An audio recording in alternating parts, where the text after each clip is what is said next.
Il est 23h à la seconde près, vous suivez la dernière édition du journal. Qu'est-ce qui fait la une de l'actualité ? Ordination de Monseigneur Armand Koné en tant que nouvel archevêque métropolitain de Korogo. Il devient ainsi le premier prêtre autochtone à occuper ce poste. À cette cérémonie marquant une nouvelle ère pour l'Église dans la région, le chef de l'État, Alassane Ouattara, s'est fait représenter à la cérémonie par Gilbert Kafana Koné.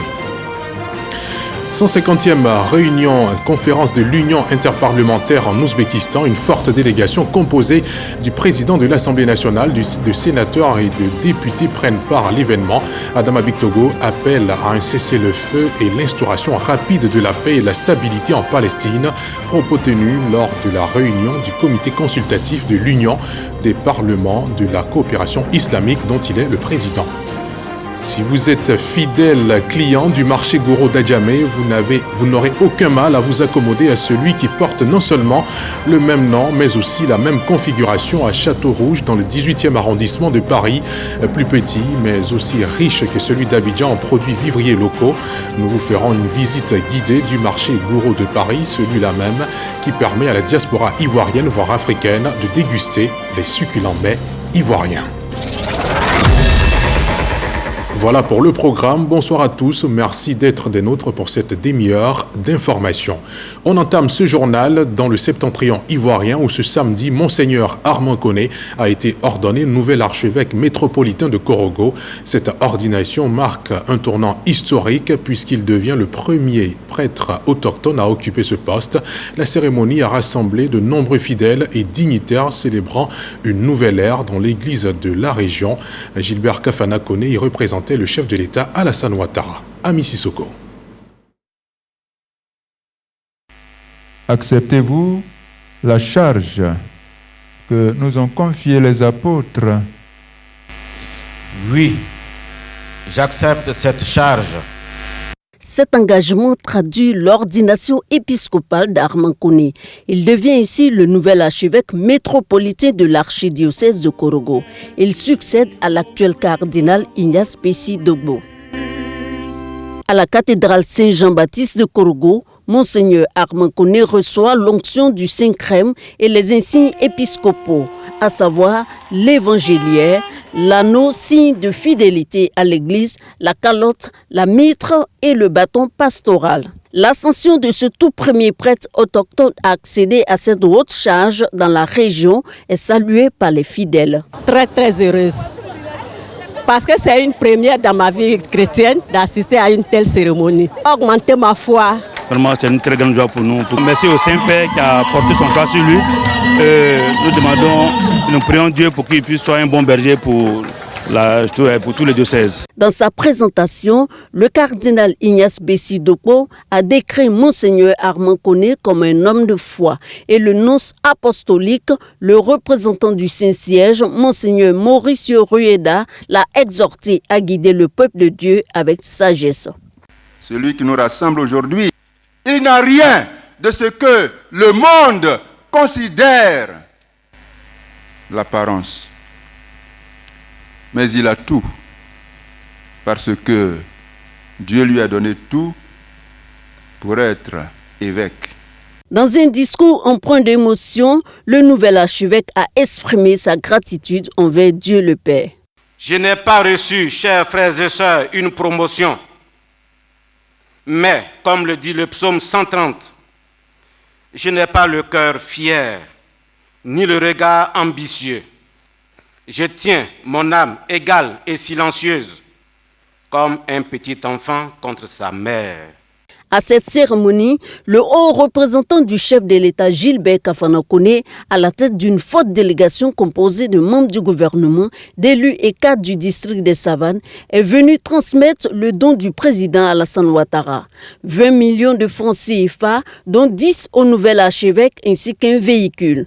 Le message du président à cet effet, c'est d'encourager le nouvel évêque à poursuivre la tâche pour faire en sorte que la paix règne dans son diocèse et qu'il concourt au règne d'une paix durable dans ce pays.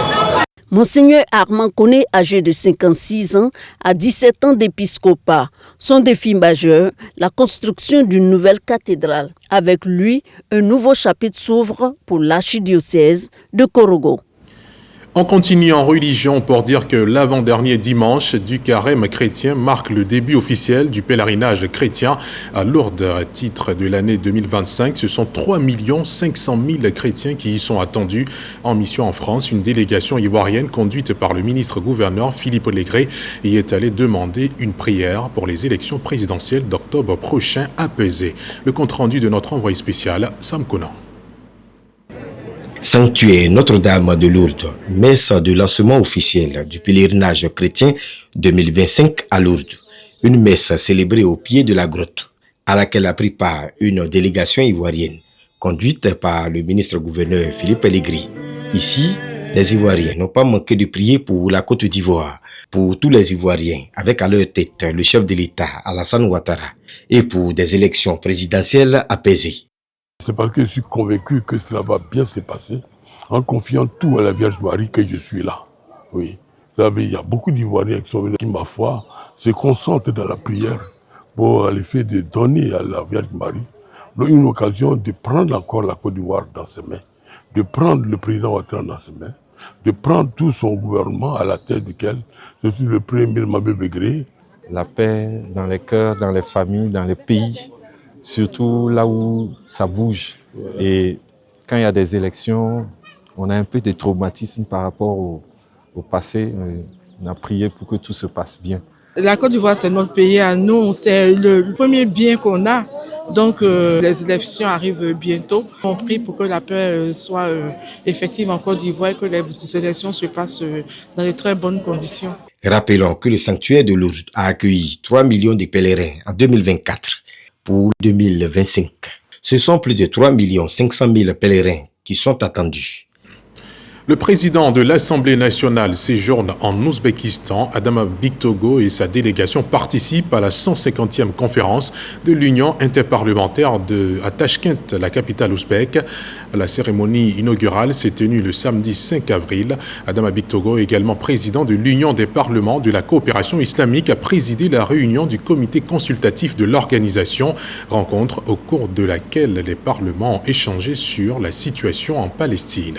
Konaté Moussa et Frodo Célestin. Tachkent, la capitale de l'Ouzbékistan, abrite la 150e conférence de l'UIP, Union interparlementaire. La Côte d'Ivoire est représentée à cette rencontre des parlements de tous les continents. La délégation ivoirienne composée de sénateurs et de députés est conduite par Adama Bictogo. Le président de l'Assemblée nationale situe les enjeux. La conférence de cette année est très importante, d'autant plus qu'elle parle du social, de l'égalité, avec ce que nous vivons, ce monde de conflits, de crise énergétique, que nous puissions en tant que Parlement faire respecter la voix de nos mandants. Les peuples ont besoin de paix, de stabilité.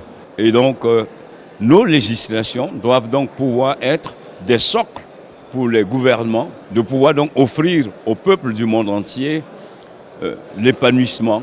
Bien avant la cérémonie inaugurale de ce rendez-vous de l'UIP, le comité consultatif de l'UPC, Union des parlements de la coopération islamique, s'est réuni sous la conduite d'Adama Bictogo en sa qualité de président de l'institution parlementaire islamique. Les échanges ont porté sur le conflit dans les nombreux États musulmans, notamment la Palestine. Une fois de plus, appeler à un cessez-le-feu, appeler donc à l'ouverture des couloirs humanitaires. Il faut que le dialogue prenne toute sa place et nous avons donc opté pour une résolution qui appelle à la paix, à un cessez-le-feu, au respect des deux États. À la tête de l'UPC depuis mars 2024, Adama Bictogo va passer le témoin les jours à venir à son homologue de l'Indonésie. On reste hors de nos frontières au Sénégal cette fois-ci. Là-bas, le ministre des Finances et du Budget de la Côte d'Ivoire vient de présider à Dakar la première session ordinaire du Conseil des ministres de l'Union monétaire ouest-africaine au titre de l'année 2025. Cette session se tient dans un contexte international marqué par la consolidation de l'activité économique mondiale et la baisse de l'inflation dans la plupart des régions du monde. Le compte-rendu de cette rencontre avec Walter Amadou Ouattara. Dakar, au Sénégal. 18e étage du siège de la Banque centrale des États de l'Afrique de l'Ouest, BCEAO. Dans cette salle de conférence se tient la première session ordinaire du Conseil des ministres de l'Union monétaire ouest-africaine, UMOA. Elle est présidée par Adama Coulibaly, ministre des Finances et du Budget de Côte d'Ivoire. Je salue également l'approbation des comptes de la BCEAO pour l'exercice 2024 et l'affectation du résultat financier pour la même année qui répondent à l'exercice de nos prérogatives au regard des missions qui nous sont dévolues par les textes de base de notre Union. Je relève l'application des dispositions des articles 4 et 8 de l'annexe à la Convention régissant la Commission bancaire de l'UMOA relative au mandat des membres du Collège de supervision de la Commission bancaire. À cet effet, plusieurs mesures stratégiques sont adoptées. Je me réjouis de l'approbation des comptes annuels pour l'exercice clos au 31 décembre 2024 et du rapport annuel 2024 de la BOAD. Il s'agit d'indicateurs importants pour le bon fonctionnement de nos institutions spécialisées. Quelques bonnes notes retenues à cette rencontre. Le PIB de l'Union devrait progresser de 6,3% en 2025. Selon les prévisions du ministre, le taux d'inflation sera en baisse à hauteur de 2,7%. Il a aussi fait cas d'un excédent de 1702,3 milliards de nos francs en 2025 pour le solde global de la balance des paiements en ce qui concerne le secteur extérieur ainsi que d'un déficit budgétaire avoisinant 3,7% pour les finances publiques. On regagne le vieux continent en France où un marché à Château-Rouge dans le 18e arrondissement de Paris existe avec des traits similaires à ceux que l'on trouve à Abidjan, nommé marché Goro de France. Il en est un à l'Ivoirienne créé par l'une de nos compatriotes. Elle propose une diversité de denrées alimentaires pour combler le manque gastronomique local chez la diaspora ivoirienne et africaine vivant en France. Ce business lancé dans les années 1990 rencontre aujourd'hui un franc succès. On y fait une promenade avec Khalil Diomandé. Sur ces étals, de la banane plantain, de l'atiéké, du fonio, du gombo. On se croirait dans un marché quelque part à Abidjan. Mais que non, nous sommes au marché Goro dans le 18e arrondissement de Paris. Un petit monde où l'on retrouve presque tout de la gastronomie ivoirienne. Quand tu arrives ici, vraiment, tu es en Côte d'Ivoire, même tu es à Abidjan même. Il y a le sioko, il y a le clé, voilà, il y a les racines, le clos, le copet. Moi, ça fait 4 années que je suis ici en France. Avant d'arriver ici, comme tout le monde, je ne m'attendais pas à ce que je puisse retrouver les mêmes saveurs. On se disait qu'on allait venir manger la plupart du temps les pâtes. Et il faut savoir que depuis que je suis arrivée, je mange rarement les pâtes. Parce que j'ai toutes les saveurs que je cherche ici. Foufou, même à Dieu, on est à même de trouver tout ce qu'on veut. Hormis même les ingrédients, il y a la convivialité. Ce business du vivrier made in Côte d'Ivoire en France a été pensé par Yvette Mbra.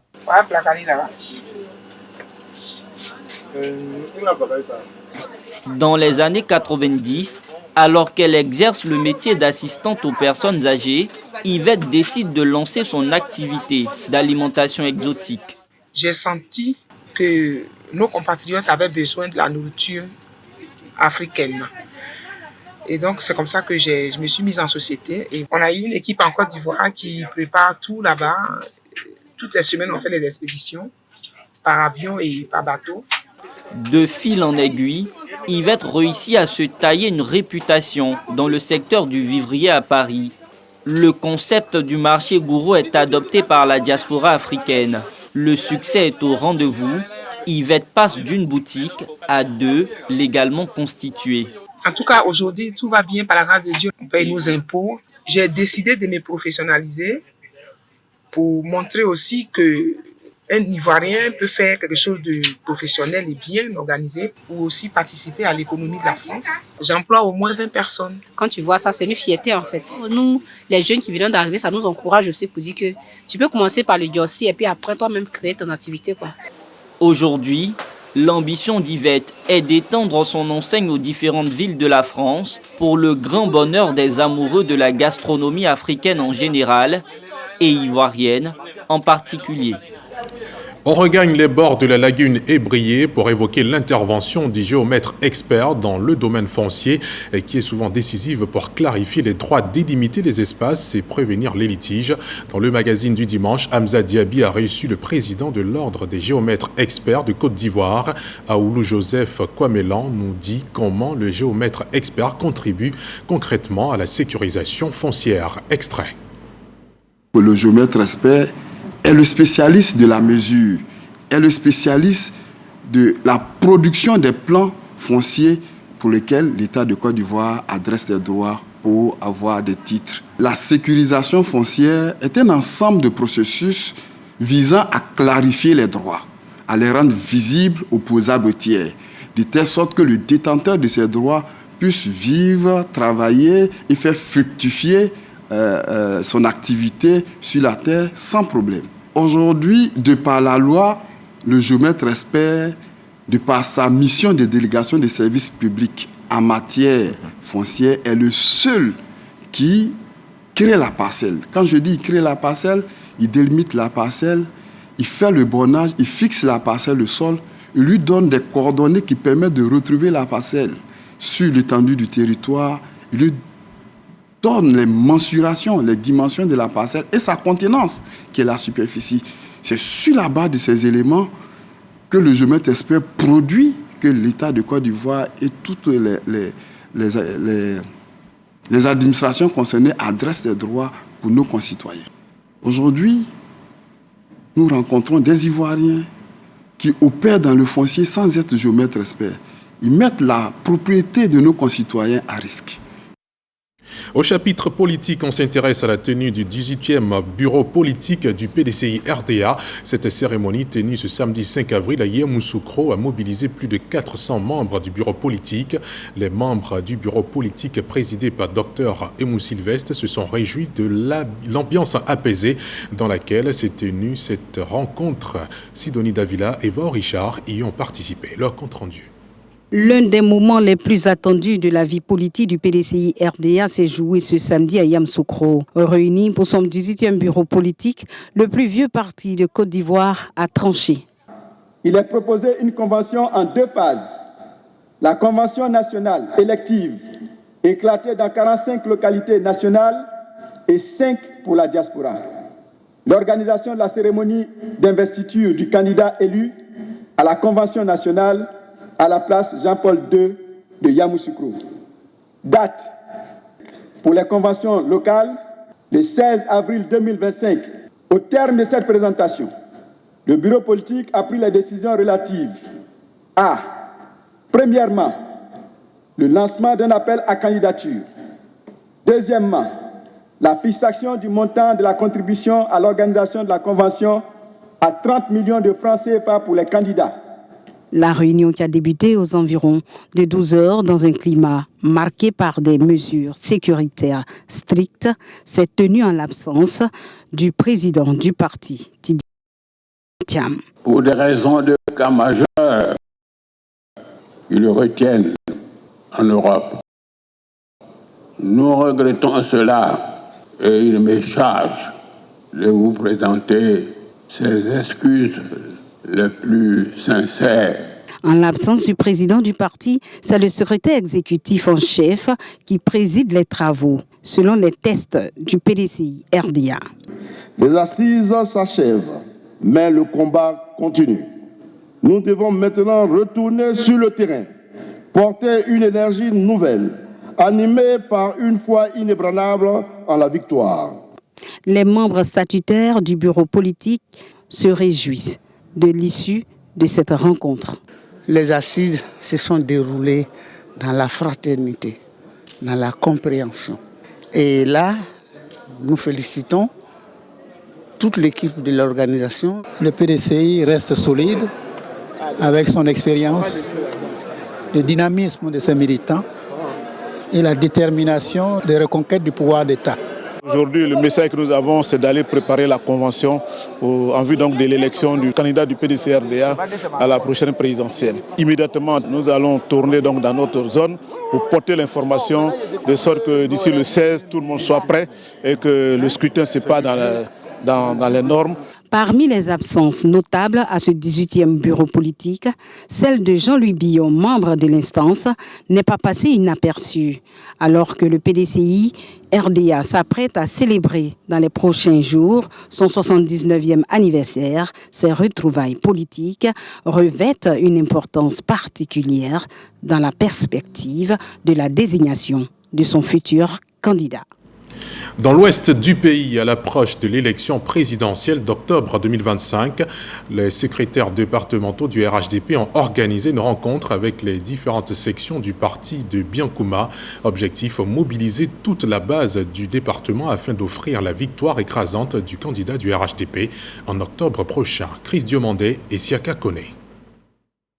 Mobilisation au sein de la grande famille du Rassemblement des Oufouettistes pour la démocratie et la paix RHDP de Biankouma. Les secrétaires départementaux Ba Maninga Jean-Jacques pour la commune et Dr Deli Mamadou pour la sous-préfecture ont réuni militants et responsables locaux pour une rencontre stratégique en vue de renforcer l'unité des militants pour une victoire écrasante du candidat RHDP à l'élection présidentielle d'octobre 2025. Au niveau de nos coordinations, nous sommes en train de matérialiser cette union, ces retrouvailles, à l'effet de mettre en confiance tous nos parents pour agir pour la victoire du RHDP.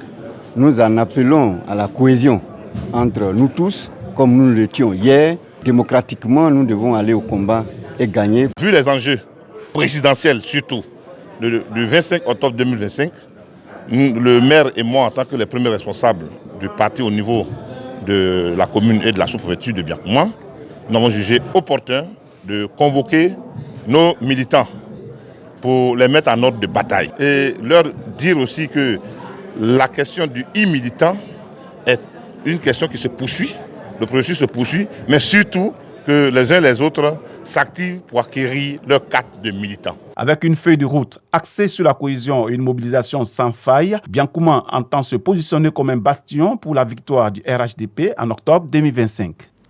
Toujours en politique, les femmes du Rassemblement pour la paix, le progrès et le partage, RPP, ont tenu une réunion aussi à leur siège du parti à Cocody. Elles se sont réunies pour présenter les résultats de leurs réflexions en vue de l'élection présidentielle en 2025, avec en toile de fond le positionnement de la femme dans la société. C'était en présence de Sephora Zegui.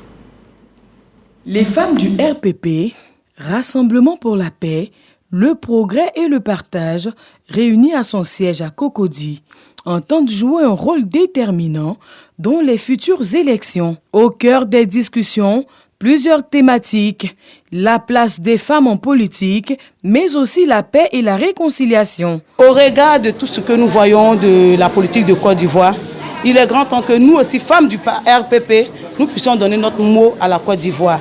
Et nous demandons la paix. Et nous voulons que les élections se fassent de façon exclusive, dans la paix et dans la transparence.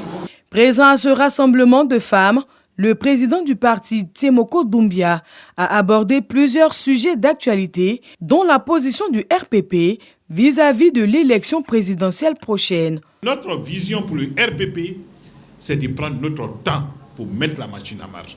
Évidemment, en 2025, nous allons nous mobiliser pour accompagner certains candidats. Mais après 2025, notre machine va se mettre en place. Il est évident que les élections municipales, comme les femmes l'ont demandé, et les élections législatives à venir, le RPP présentera des femmes à ces élections-là. Tiemoko Doumbia plaide également pour la reprise du dialogue opposition-gouvernement. Les travaux des commissions des femmes ont porté sur des enjeux cruciaux tels que la représentativité des femmes dans la sphère politique et la transparence du processus électoral. Le RPP et ses femmes sont en ordre de bataille pour les futures échéances électorales. En culture, Bidjan Santé, village de la commune d'Atekoubé, a un nouveau chef. Eugène Awadja a été installé ce samedi 5 avril en présence des autorités préfectorales et du ministre Laurent Tchagba, représentant le Premier ministre Robert Begré-Mambé. Le nouveau chef a été exhorté à prôner les valeurs de cohésion sociale et du vivre ensemble. C'est ce que nous dit Grace Kando. Le village de Bidjan Santé, dans la commune d'Atekoubé, a désormais un nouveau chef. Eugène Awadja Danho a été installé ce samedi 5 avril en présence de plusieurs personnalités, dont le ministre Laurent Tchagba, représentant le Premier ministre, le nouveau chef a reçu son arrêté de nomination des mains du secrétaire général de préfecture représentant le préfet d'Abidjan.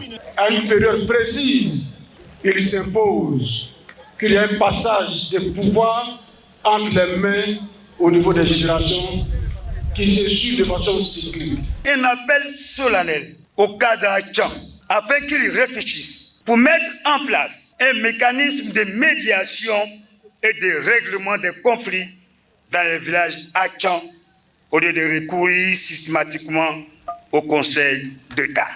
Faire preuve d'amour et construire la paix au quotidien, ce sont entre autres les conseils prodigués au nouveau chef par les différents intervenants. Il a donc une lourde mission de faire en sorte que de génération en génération, dans ce village, nous puissions maintenir la paix, la sérénité et notre culture. Quelles que soient nos difficultés, nous devons rester imperturbables vis-à-vis de notre amour pour notre prochain, pour notre cohésion. Nous devons rester imperturbables pour notre sens de l'accueil et notre sens du devoir. Pour la réussite de sa mission, les cadres de la commune d'Atekoubé s'engagent à soutenir Eugène Awadia Danho tout au long de son mandat. On boucle l'actualité nationale avec la 9e édition du Djegele Festival. Il a ouvert ses portes à Boundiali ce samedi dans la soirée. Cette fête vise la pérennisation et la promotion du balafon, cet instrument traditionnel de musique qui participe au renforcement de la fraternité. Malika Koulibaly et Kéré Adama. Balafon Djegele à l'ère du numérique et de l'intelligence artificielle. Défis et perspectives. C'est le thème de la 9e édition du Djegele Festival à Boundiali, un festival culturel et artistique d'envergure internationale. Cet événement accueille chaque année près de 250 artistes, musiciens, balafoninistes et groupes de danse issus des États ayant en partage cet instrument mythique, inscrit sur la liste représentative du patrimoine de l'UNESCO. Faire de Boundiali la 2e place culturelle de la Côte d'Ivoire et faire en sorte que le Djegele Festival soit très prescripteur pour notre ville. Nous sommes heureux. Le Djegele, d'année en année, monte. La députée maire de Boundiali, par ailleurs ministre de l'Éducation nationale et de l'alphabétisation, Mariatou Kone, attache du crédit à l'événement. Elle appelle la population à se l'approprier. C'est un événement qui fait rayonner Boundiali au-delà de la Côte d'Ivoire et nous en sommes fiers. C'est un moment de partage, de connaissance. C'est un moment d'apprentissage. C'est un moment de réflexion. Et tout cela devrait aider notre jeunesse à perpétuer la culture sénoufo, perpétuer le Djegele Festival. L'ouverture officielle du festival a été marquée par l'élection de la nouvelle reine de beauté, Madou Soussanogo, comme Miss Yawolo du Djegele Festival 2025. Je vous invite à présent à faire le tour de l'actualité internationale, marquante traitée le long de la semaine, et c'est dans le 7 sur 7.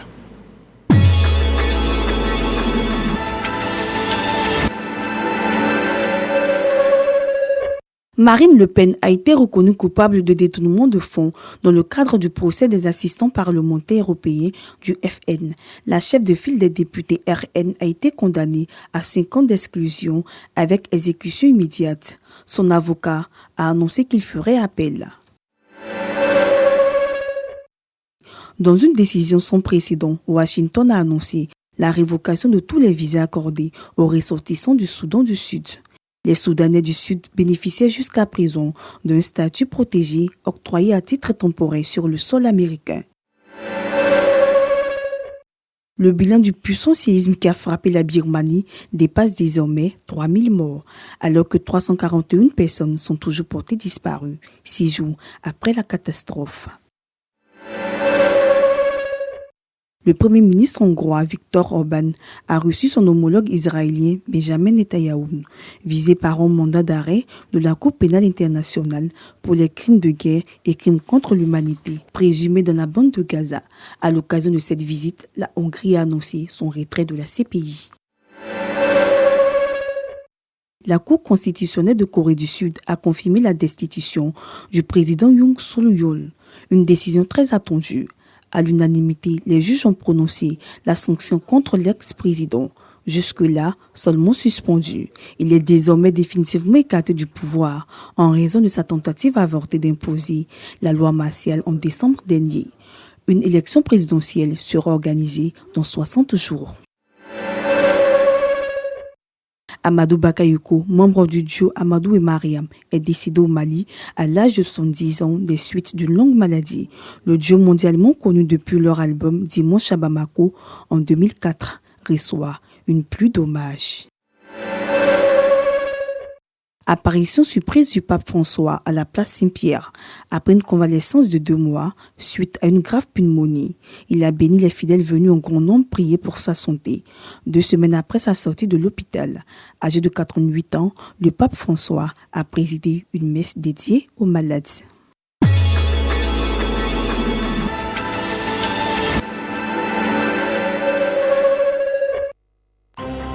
Proposé par Amidia Rassouba. C'est ici que nous mettons un terme à ce journal. Merci à nos équipes en back studio d'avoir permis de le réaliser. Merci infiniment à vous, fidèles téléspectateurs, de l'avoir suivi. Bonne fin de soirée et excellent début de semaine.